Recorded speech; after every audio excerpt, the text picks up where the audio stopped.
There was no choices. You came as a child? Yeah. But my mom sort of brought me here, not because we were struggling, but more out of necessity for her sister's kids.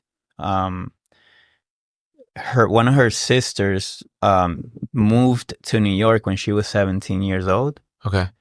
And she got married there. You know, she became a citizen, had kids. And I think her husband, we found out later on, was cheating on her. And, she became depressed. And that kind of got to her and she passed away. Mm.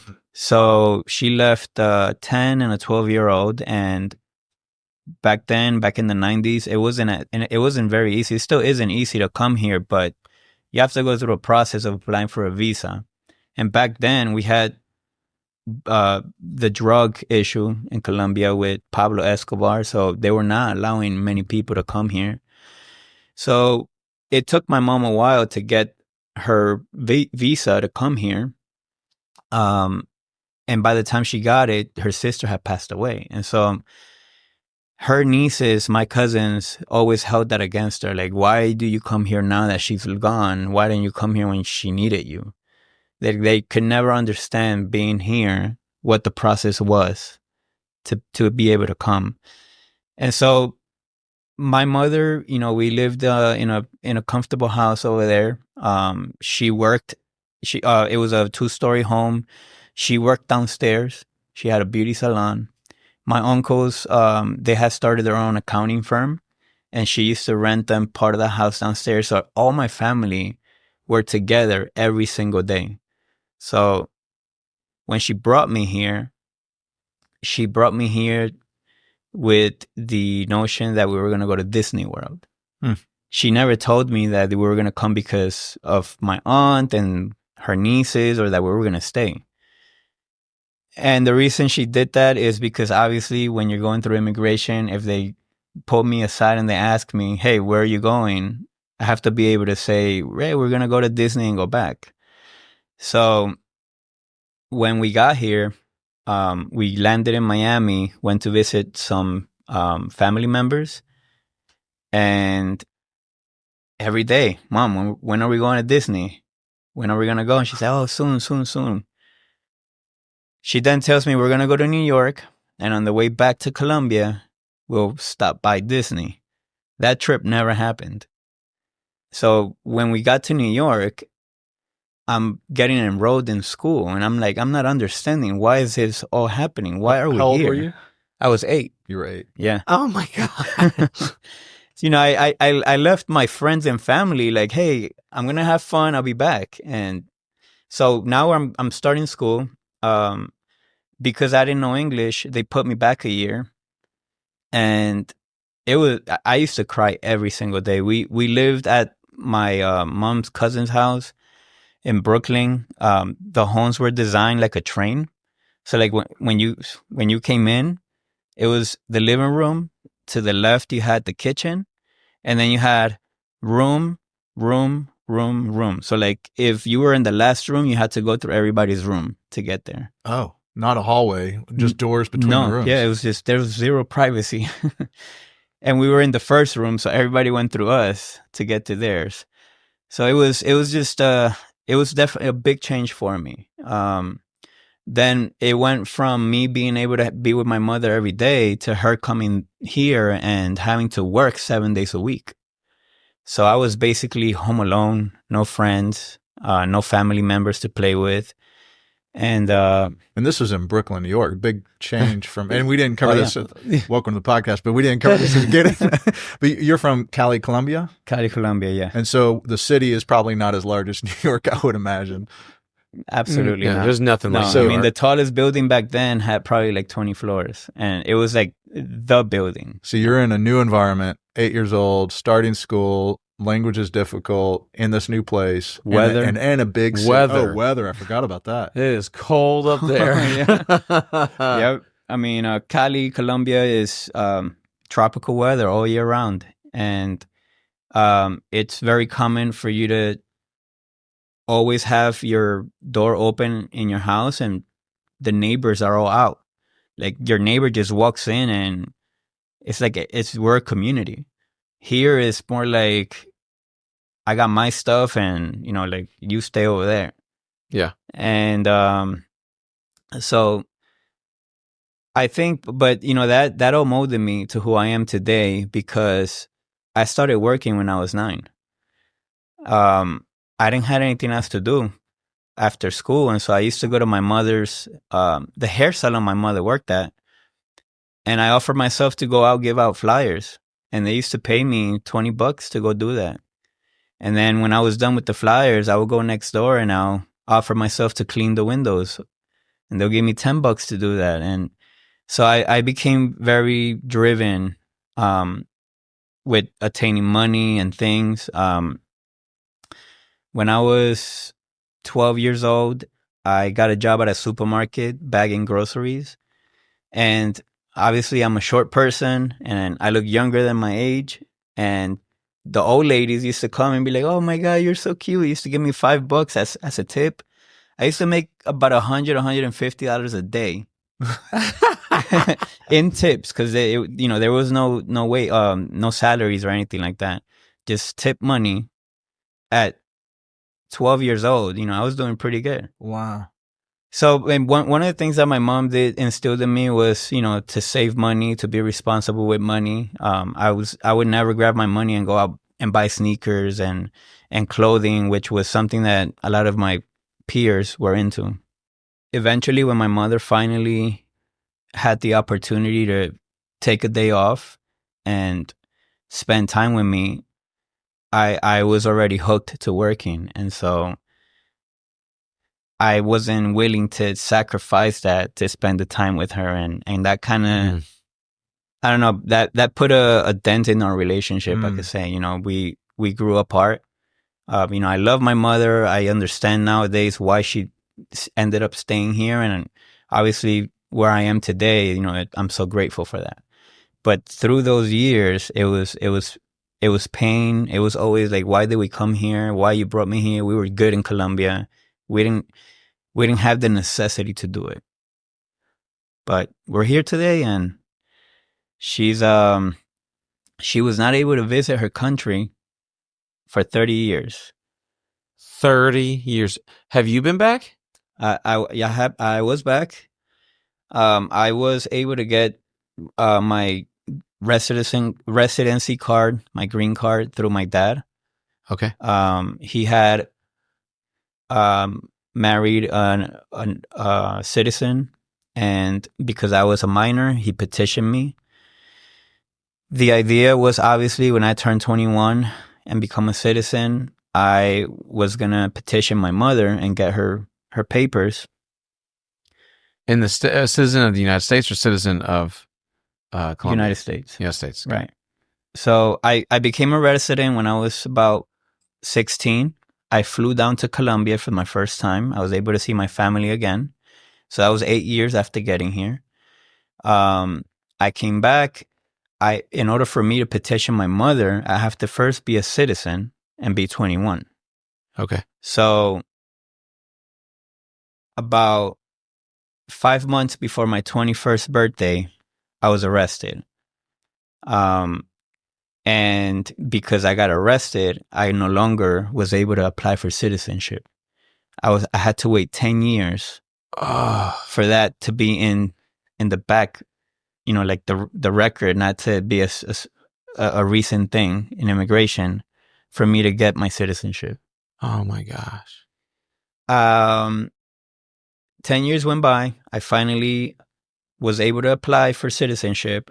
I went to the interview with the immigration officer, passed my test, and she asked me about the arrest. I told her everything.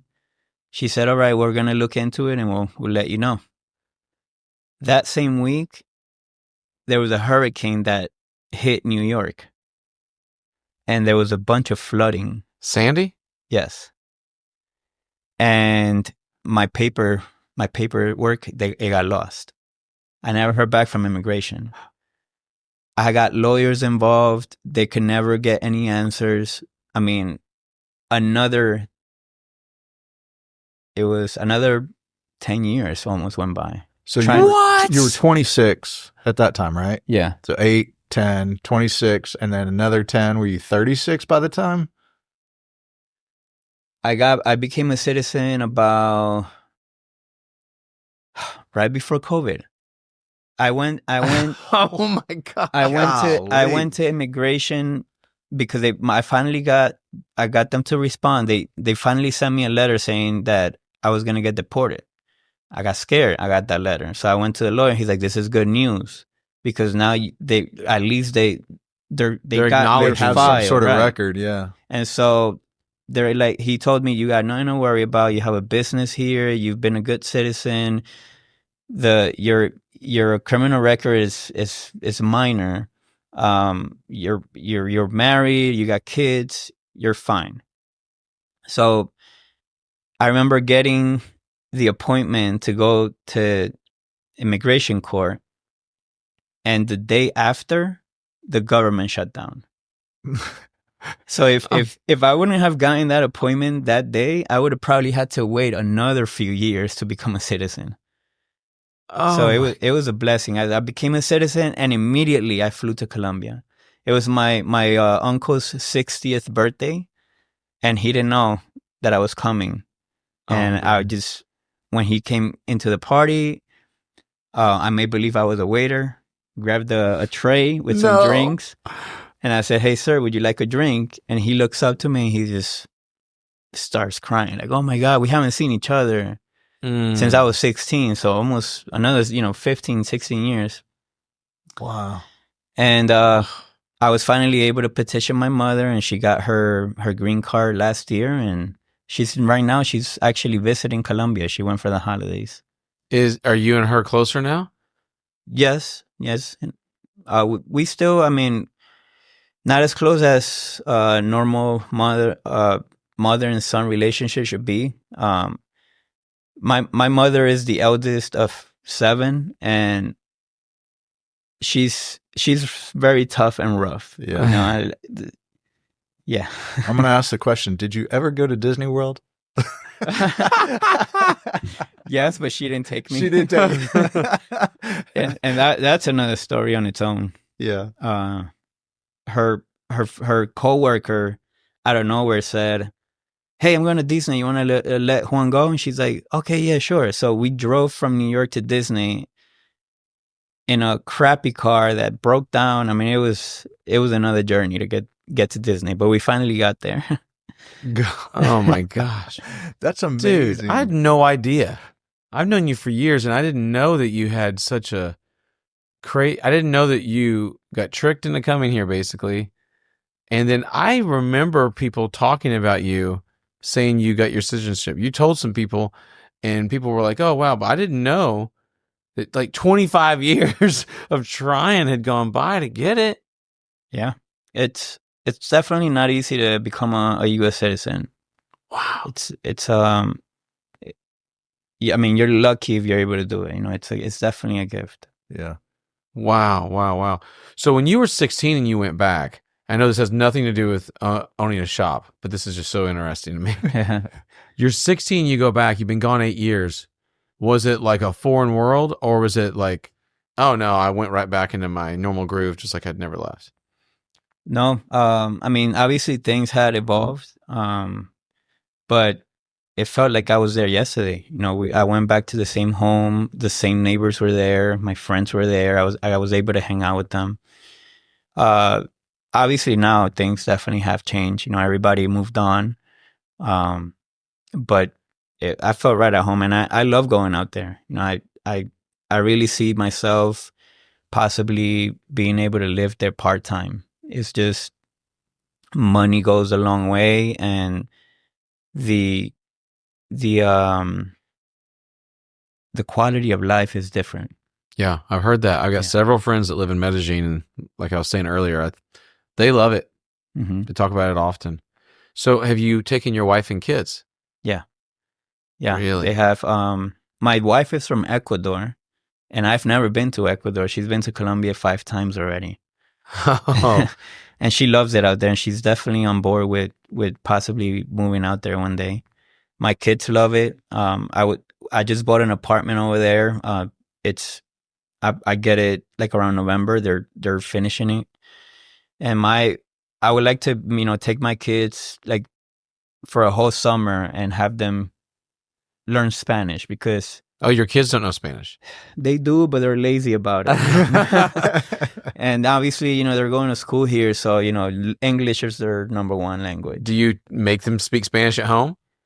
I can't make them. I mean, I talk to them. I talk to them in Spanish, but they will respond in English. And Oh man, yeah, at least they're understanding. That's helpful. Yeah. Yeah.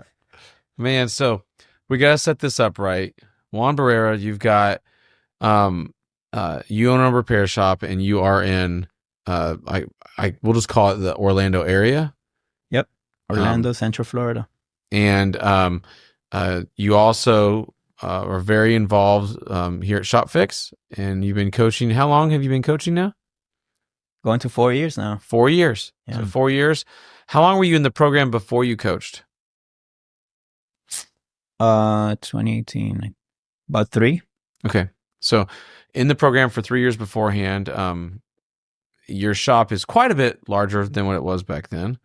Did you open a second store? Yes. And how long have you had the second store now? 7 months. 7 months. It's a brand new newborn Fresh. baby. It's a fresh baby. Yeah. Fresh little baby. So why don't you tell us a little bit about the journey of just opening the shop? Obviously you're an immigrant, you're getting things rocking. Were you a tech? Were you not a tech before? Just kind of give us some of that background. Yeah. Now that everybody kind of understands the hardships you went through beforehand, like this is crazy. This probably really built some mental muscle that most people don't have. So I'm excited to hear it. Yeah. So after high school, or during high school, I just didn't find myself going to college. I was trying to figure out what it was that I wanted to do. And I remember those Fast and the Furious movies coming out. Oh, there you go. And then the Lincoln Tech commercials, which is the vocational school in the New York area, gear their commercials to that. And so I got excited. I'm like, oh, this, I've always liked working with my hands, but I didn't know anything about cars. I remember if you told me to grab a battery, I thought I was going to get electrocuted with a 12-volt battery. That's how little I knew about cars. We don't have driveways in New York, especially where I was raised in Queens. There, if you have a car, it's a privilege. We use public transportation over there. So I didn't grow up with my dad either. So I didn't have any mentorship as far as how to work on a vehicle. But I knew I wanted to work with my hands, and I went to the automotive school. Did my best there, got out of there, and I started working at Sears Auto Center. So wait, Sears Auto Center. Sears Auto Center. Before they closed all those things up. Yeah. They were a big deal Yeah. back in the day. And the one I worked at was limited to what we could do because it was next to a hospital, so it couldn't deal with fluids. Oh, Really? So the only thing they did was tires, batteries, suspension, and brakes. That's about it. And what was the theory about fluids? I don't know, maybe some zoning, having That's oil interesting. next I've to a never heard that hospital. regulation. I've not heard that I know before. they did that. At the same time, we had leaded gas and asbestos and lead in the paint. No antifreeze though. That's right. Yeah. But when I got there, they obviously don't allow you to work on certain things unless you're certified through them. And so like level 1 is you do batteries and tires. Level 2, you're able to do some suspension work. And then level 3, you're able to do brakes. But they never put anybody through the schools. Like they limited the technicians to stay where they were at. Like when I started working there were guys that been there 10 years at level 1, just doing tires and batteries. Wow. So when I first got there and I became really good at doing tires and batteries and became bored, I started wanting to grow, and I started just going above and beyond, just checking the vehicles myself, even though I wasn't going to do the work, and we were paid on commission. So cars will come in, I will always shake down the front, look at the wear of the tires, and I used to go into the waiting room without going to a service advisor and bringing the customer back there and doing a show and sell. You were doing a show and sell before it was a thing. Yeah. And so the customers will ask how much, and then I would bring them to the service advisor. Look at you. Look at you. They're interested in mine. And I would get the work sold even though it wasn't benefiting me at all. And, overachiever. But one of the guys that was at the higher levels started noticing that, and he came up to me. He said, "Hey, Juan, give me everything you upsell, and we'll split it half and half. We'll put your name so you could get half of the commission." And I was like, "Okay." So now I went all in, and he also started allowing me, when I had some downtime, to do some of the work with him. So I started learning how to do tie rods and struts and brakes. And obviously the people that were there for 10 years doing the same thing started noticing that, and, jealousy started to appear, and everyone started doing that. And it became an issue. And so now management saw that, and they're like, "No, all right, we're going to start sending people to school." And they started sending us to the classes so that we can level up. And after that, I got my girlfriend then pregnant. Well, not after, during that. And we decided to move to Florida. So we moved to Fort Lauderdale.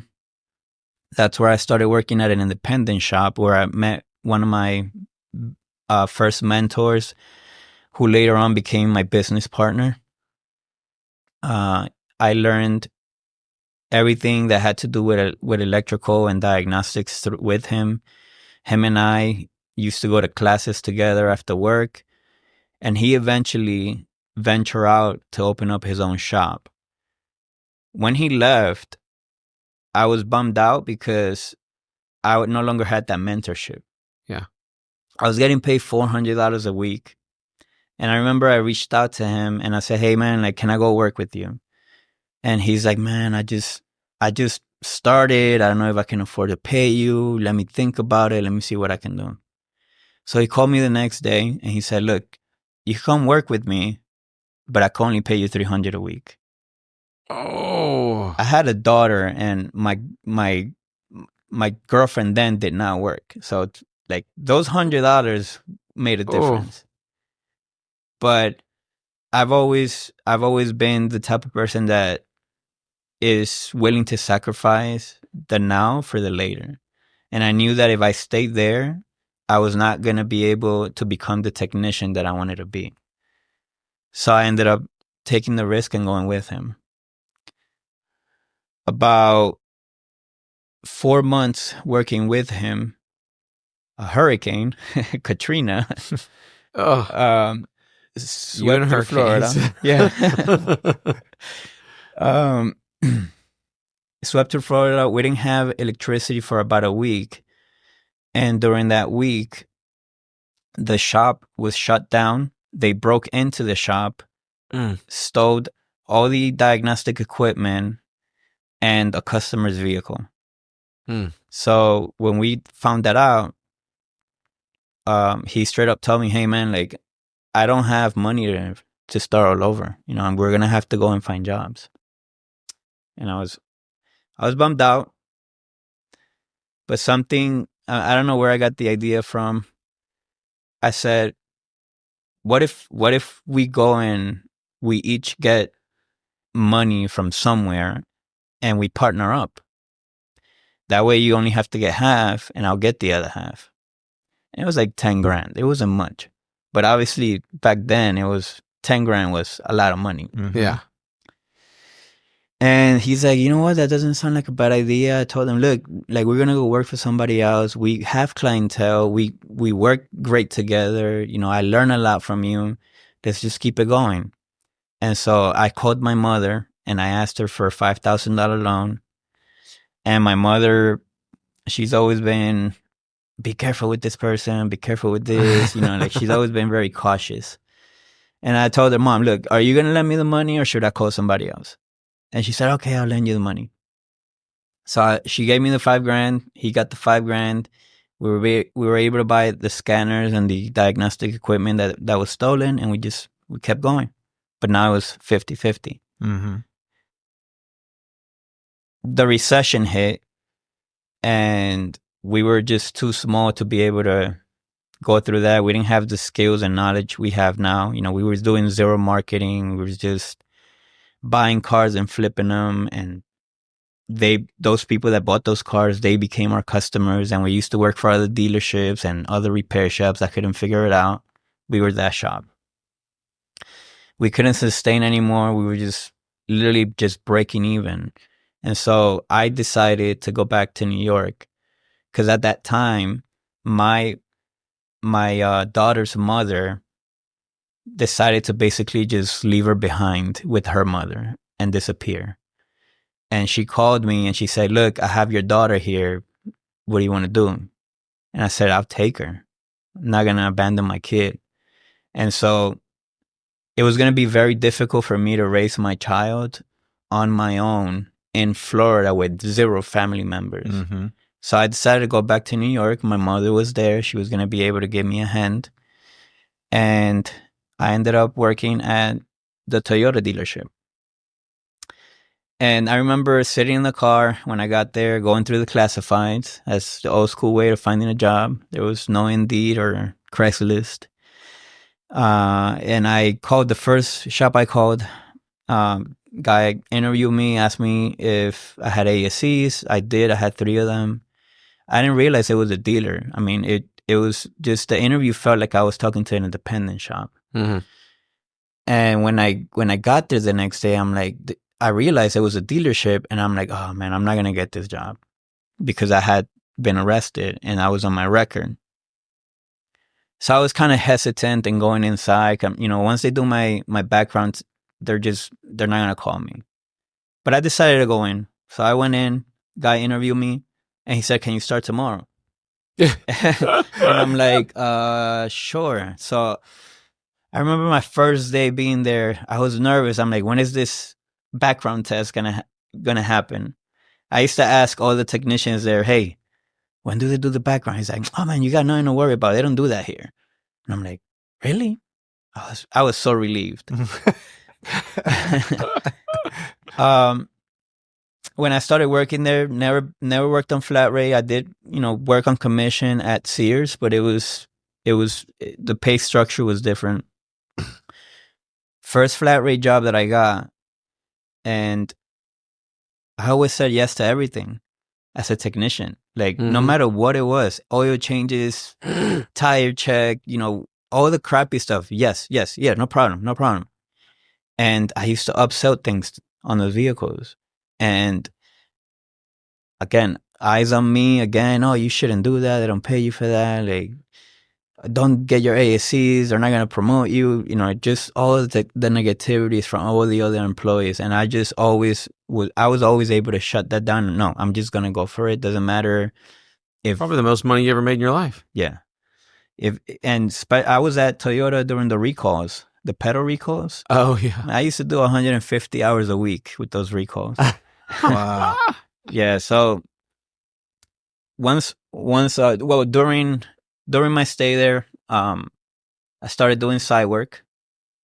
And doing Because that wasn't enough? Yeah. What doing side work in New York is, I mean, it's tough. Is it? You don't have driveways. You don't have garages where you could be indoors, and like you're literally jacking a car up in the street where the car is parallel parked next to other cars, and you're just like looking out for the cops so they don't come and bother you.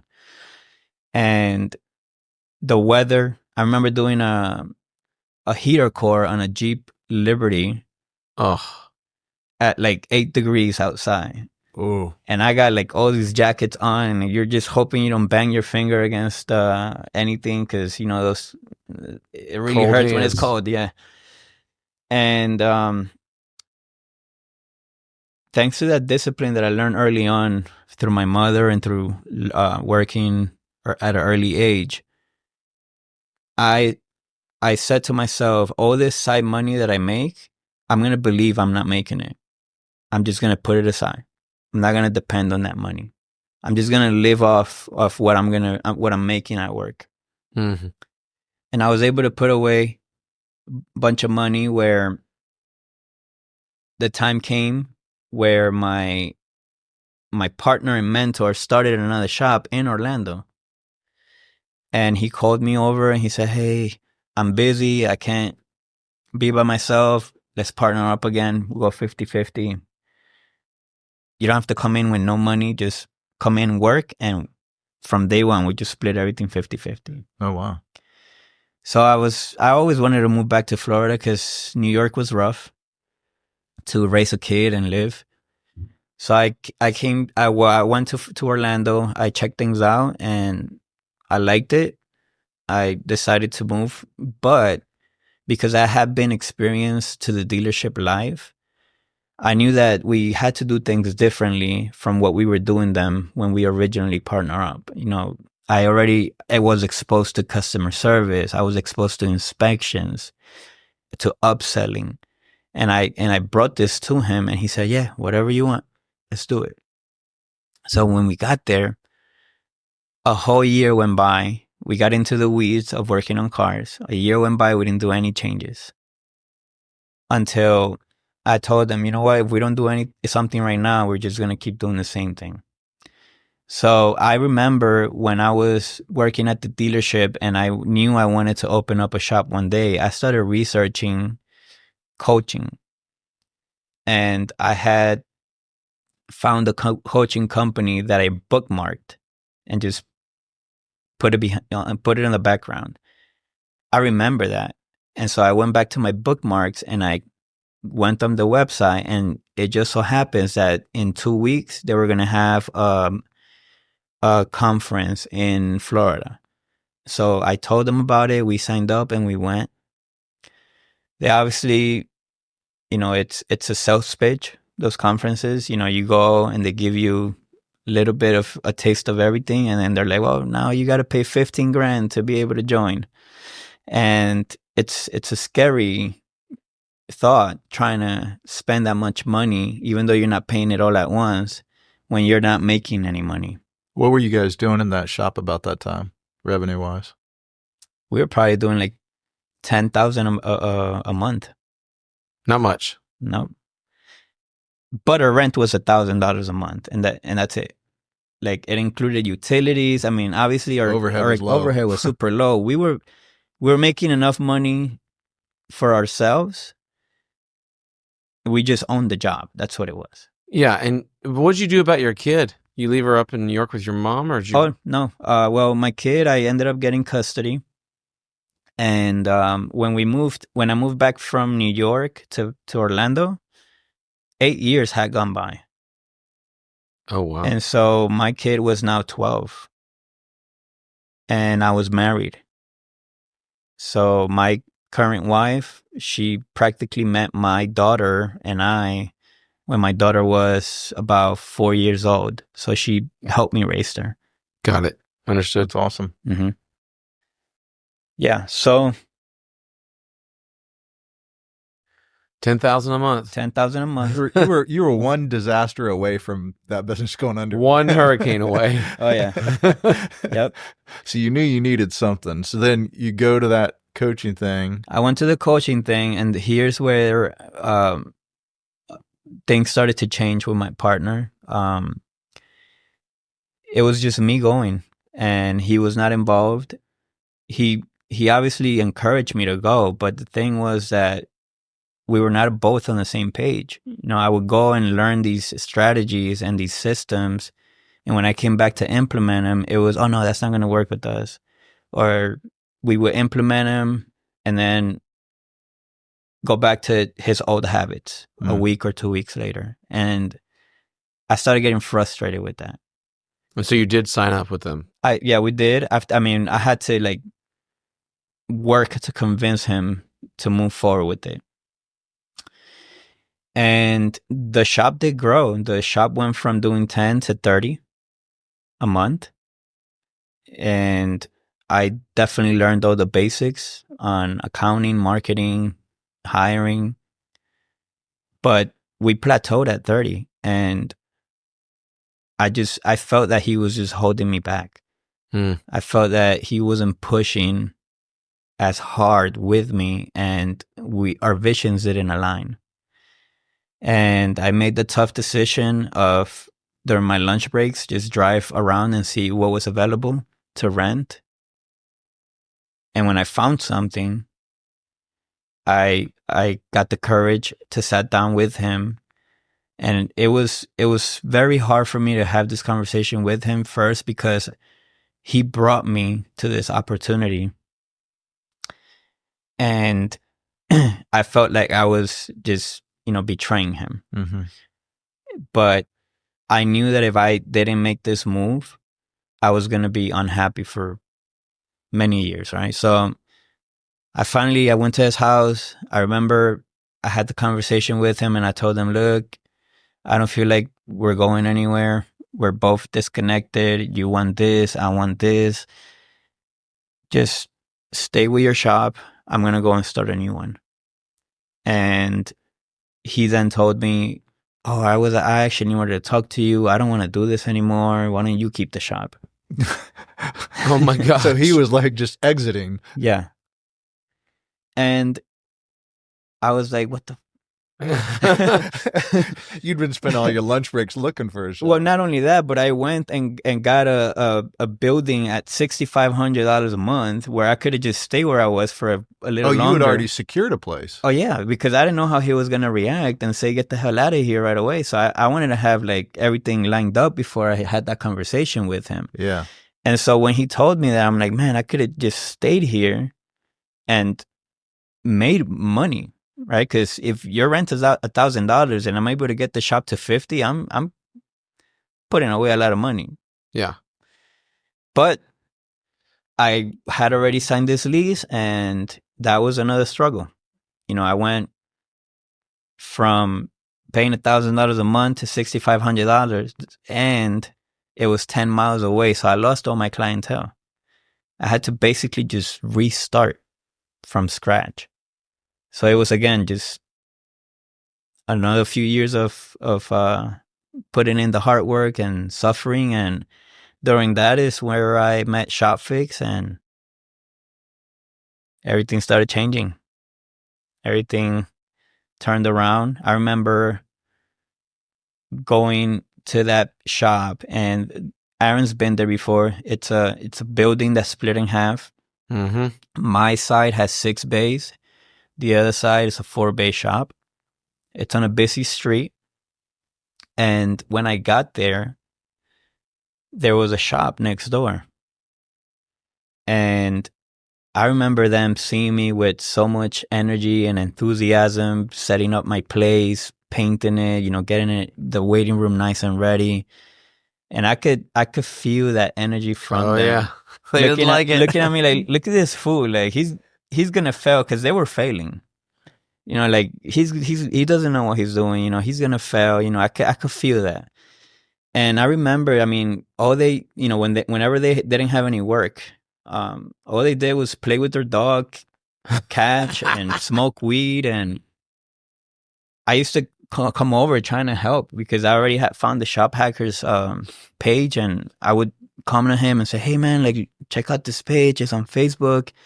You get a bunch of ideas to to do X, Y, and Z on your business. And the guy never took my advice. And 6 months later, he went out of business. I remember going to the shop on a Saturday to pick something up, and I saw him loading things into a truck. And I said, hey, what's going on? He's like, oh no, we're moving. Oh man, sorry, best of luck. Then I found out through my landlord that he was being evicted because he had been late on rent for a while. Oh, wow. So that's where, mindset comes into play. This guy was literally in the same location I was and could not make it happen, all because he was never able to outgrow that technician mindset. It was everybody's fault. The employee's fault. It was the customer's fault. It was the parts stores. There was no cars. He just, was never able to outgrow that. And that to me was a life lesson, because it's not about the circumstances. It's about what you're willing to put in to make things happen. Mm-hmm. So this mentality around upselling, you started doing upselling in New York on your own at a Sears. You stopped doing it for a while. You go back to a dealership. You start doing it again. And so it's in you. Mm-hmm. What do you say to people that say upselling is wrong? Upselling is doing auto repair without integrity, or upselling is the devil's work. Like, there are people that literally think that. What would you say to them? How do I put this? What's wrong is not upselling, because you're not being transparent with your customer.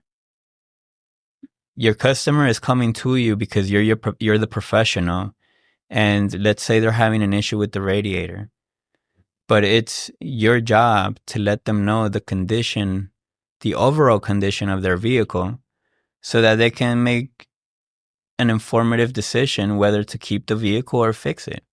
It's not like you're forcing them to buy the repairs. You're just letting them know what needs to be done today, what needs to be done in 3 months, and what could wait for another 6 months. And if they want to do everything together all today because the car's here, let's do it. Right? I think doing proper inspections and upselling also prevents the customer from thinking you're trying to rip them off, because what happens is they'll come for that radiator today and leave your shop, and then a week later something else breaks that you could have caught while they were there for that radiator. And so now the customer feels like, man, I have to keep going back to these people every week. What the hell? Mm-hmm. Yeah. So yeah, and I think you hit on a good point about they've come to you because you're the expert. And I think that's a little bit of the mindset. A lot of people don't think of themselves as the expert.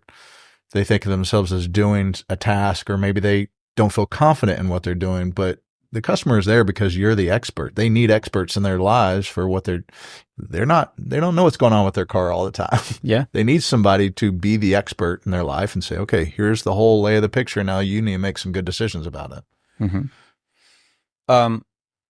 I don't know from where it was that I heard this, probably from you, but I always preach to my staff, start with what's good for the car and end with what's good for the customer. And doing these inspections is just that. You're finding all the broken things or all the maintenance items that the vehicle needs, which is what's great for the car. And then you're taking things off the list so that you can end with what's best for the customer. That's a great good stuff, man. That's really good. I'm just so shocked by the amount of transformational living you've done throughout your life. I mean, you go into a place, you act counter to the culture, and you say, you're going to do this thing, you're going to upsell, even if it doesn't benefit you, you're doing it. Yeah, like you and did then it at starts Sears. benefiting you. You go to the next one, you do it anyway, no matter what, even though you're not getting, like, that's where nobody else is doing it, because they're like, why would I do that? Well, and They're the not trials paying and me. tribulations he's been through. I'm just going to call this out. There are American-born shop owners right now doing $30,000, $40,000 a month in some rural town, in their backyard in a city, in a normal shop somewhere, that are complaining right now. And they didn't have half of the barriers you did. And so if you're watching this or you're listening to this, you got to let Juan's story motivate you and get off your ass and get out there and get it done, because this guy battled and battled and battled just to have the right to call himself a citizen that you were born with. Yeah. And this is why immigrants always kick lazy Americans' butts, because they're lazy and they take it for granted what they've got. Absolutely. Your story's so inspiring. I knew you were from New York, knew you'd moved to Florida. I knew you'd recently gotten your citizenship. I did not know any of the backstory. Did not know about your mom and all this stuff going back and forth. I mean, that is so powerful, man. Yeah. Yes. How many employees do you have now? 13. Crazy. Hmm. Crazy. Wow. So you now have that same store, but it's much bigger now.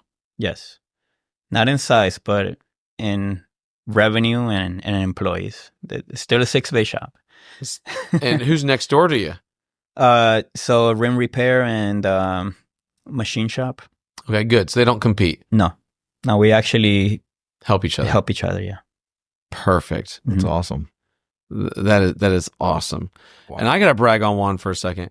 Juan has been a huge leader here at ShopFix, a very highly respected and honored coach here at ShopFix. He holds his tribe accountable. And we've joked about behind closed doors, Juan being the hammer. He doesn't mess around. He's just like, and here's the thing, because you know if they don't listen to you where it's going to land because you've been there. Yeah. So you're like, listen, dude, if you do X, Y, Z, you're going to end up in Brokeville, not Richville. You want to get to Richville, but you're on the wrong street to get to Richville. And you are very, very good at just shooting people straight. You don't beat around the bush. You're like, this is a mistake. Don't do it. And so I appreciate that. And you speak with a lot of authority. Had I known what you had been through, I could have understood that authority a lot better. So I really appreciate your transparency. You didn't have to tell us all that. No, but that's why we're here.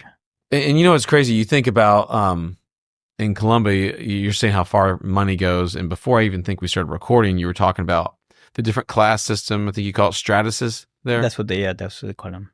One I don't know if through I'm six? translating it right, but over there is stratos. Stratos. Yeah, so I think it translates to that. Okay. But there's 1 through 6. 1 through 6, yeah. And who tells you you're in 5 or 6? Like, who sets that rule? Or is it just the income when you cross $100,000 a year, you're in whatever? No, it's the area you live in. The area. So the neighborhood you can afford to live in determines your class. And all the utilities are priced based on that as well. Really? Oh, the utilities. Oh, so it's an official thing. It's not just everybody knows it. No. And so a really rich neighborhood lives next to a poor neighborhood. Yeah, and the rich neighborhood is paying more in electricity and water, even though it's going through the same. So if I stop and think about this, if I'm in a level 1 class in Colombia, it's probably very hard to move up in class. Yeah. And so that's where when they look at America, they just see opportunity. But if I'm a level 6 in Colombia, America doesn't look that great. I got to say that living in the projects here is probably a level 3 over there. Like the poverty that you see here, other than obviously living under a bridge, but the poverty that people claim to have here comes nothing close to the poverty that we have, not only in Colombia, but any third world country. Mm-hmm. Oh, yeah. 100% agree. Now, there are some very poor areas in America. Appalachia is extremely poor. Not a lot of people go in that area, but you're exactly right. And I don't know why. It goes back to our earlier point. I don't know why people don't understand you're in America. You have opportunity. There's no class system here. Everybody pays the same for electricity and water, and no one's stopping you from opening up a business. Yep. But you signing that $6,500 lease that you thought was a mistake, that was a great decision. And it felt like a mistake for the first probably 2 years. Mm-hmm. No, it was the right call, bro. Yep. Wow. Man, what a great story. It's a powerful story. Yeah. It makes Good you storyteller, too. Yeah. You talk so I asked calmly. 3 questions. I know. He's so calm. And I was just like, and what next? And what next? Man, it is a really powerful story. But I mean, It's you very stop and think motivational. about it. If you're broke in another country, how much more exciting is America than if you're like a level 6? You're like, oh, America, schmerica. But if you're a level 1, like that is your meal ticket. Like that's why these people are fighting to get across our borders illegally. Why this guy is taking 25, 30 years to be able to do it all legally and go back and forth, take his mom back, go see his uncle, do all this stuff. And so I think it's very imperative that we all understand that they need to come here legally, but we also got to fix the system so it's not so hard. Yeah. It's a twofold problem. Well, that's exactly what creates illegal immigration. It's just that the path to becoming legal is rough. It's not easy. It's not everyone can do it. Well, I don't think it's also just not about being easy or the path. It's the poor system of doing it. Like the fact that the records were gone and you heard from nobody. Oh, Your typical government agency gets flooded. There's no, so now it's there's no even accountability worse. to service there. So Yes, you I know, could just imagine some dude's like got a broom and he's pushing all these papers in the water to a garbage can at the corner, you know? he's like, huh, Barrera, that Barrera, looks important. that ain't important. Throw it away. I think back after COVID happened, the statistics on the number of pieces of mail in the IRS that were never not answered. They had over 8 million pieces of mail that they still had to answer after COVID. And to get caught Oh up my on. gosh. I don't know if that's an official. I've heard that somewhere, but just think about it. If you're Go not to the at bees, office, you're going to find Barrera. pieces of paper. Yeah, exactly. You might be in there. Juan, thanks so much for being on, man. That was fantastic. Thank you for the opportunity. Appreciate it. Is there any last thing you'd like to say to anybody Yeah. out there who's struggling? They're just trying to get it going and they just don't know what they don't know. And they hear you and they hear your story. Anything you'd like to tell them to encourage them? If you're in shop fakes, the recipe has been given to you. Just put it together, put it to use. Don't try to change the amount of sugar or the amount of flour you got to use in that recipe. It's the recipe works not only for Aaron, for me, but for thousands of shop owners. So just use that recipe and run with it. What if they're not in shop fix? If you're not in shop fakes, then you should join shop fakes. But even if they don't join shop, if you don't join shop fakes, for everybody else, if maybe they're in another coaching company. If you are like my old neighbor and somebody ever comes to you to give you that piece of advice or that nugget that might change your life, just embrace it. Don't ignore it. That's good advice. Good Success leaves clues. Yes. Thanks, man. It does. Dum. Awesome.